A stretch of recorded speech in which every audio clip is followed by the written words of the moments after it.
Hello, my name is Jacob Ashforth, and I'm an associate in the International Tax and Trust team at Burgess Salmon. Today, I'll be presenting a webinar on inheritance tax exposure for long-term residents.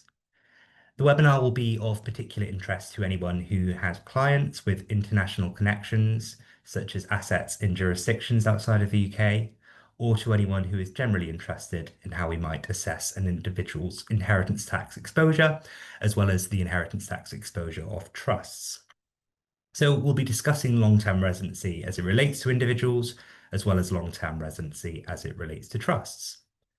The webinar will consider what it means for an individual to be long-term resident for inheritance tax purposes, and look at the criteria that must be satisfied for an individual to become long-term resident.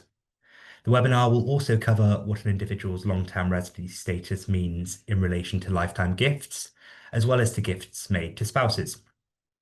Moving then on to trusts, we'll briefly compare the previous non-dom regime as it related to trusts settled under the new regime, and we'll look at the difference in the treatment of trusts settled before and after the 2024 autumn budget, and we'll consider trusts with UK domiciled but non-UK resident settlers, as well as trusts with settlers who are now deceased.